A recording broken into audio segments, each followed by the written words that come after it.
Public বিশ্ববিদ্যালয়ের শিক্ষক রাজনীতির নিন্দা জানিয়েছেন প্রাথমিক ও গণশিক্ষা প্রতিমন্ত্রী ববি হাজ্জাজ। বলেন, শিক্ষকরা রাজনীতি করতেই পারেন, তবে তা কোনোভাবে ক্লাসরুমে নয়। দুপুরে ঢাকা রিপোর্টার্স ইউনিটিতে ডিআরইউ ডিবেটিং ক্লাবের উদ্বোধনী অনুষ্ঠানে তিনি কথা বলেন।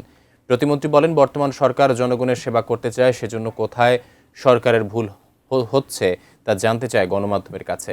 গণমাধ্যমের দায়িত্বশীল ভূমিকা প্রত্যাশা করে তিনি বলেন, সরকারকে জবাবদিহির মধ্যে রাখতে হবে। অনুষ্ঠানে ডিবেট ফর ডেমোক্রেসির চেয়ারম্যান হাসান আহমেদ চৌধুরী কিরণ বলেন, জাতীয় সংসদকে মানুষের আস্থার জায়গায় আনতে হবে সরকারকে।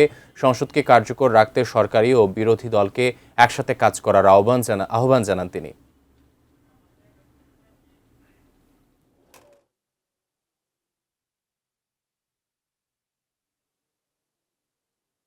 আমরা আমাদের পানির ন্যায্য হিসেব আদায়ে কাজ করব। আমরা ফ্যাসিজম যাতে বাংলাদেশের ফিরে না আসে, সেখানে সরকারি দল বিরোধীরা একসাথে কাজ করবে।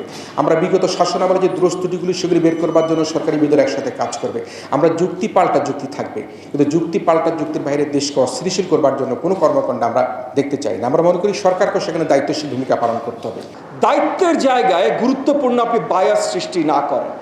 একজন শিক্ষক সে এই দল করতে পারে, এই দল করতে পারে, তার এই রাজনৈতিক পরিচয় থাকতে পারে, ওই রাজনৈতিক পরিচয় থাকতে পারে, কিন্তু ক্যাম্পাসে বা ক্লাসরুমে যখন সে ঢুকে তখন তার একমাত্র পরিচয় হতে হবে সে শিক্ষক।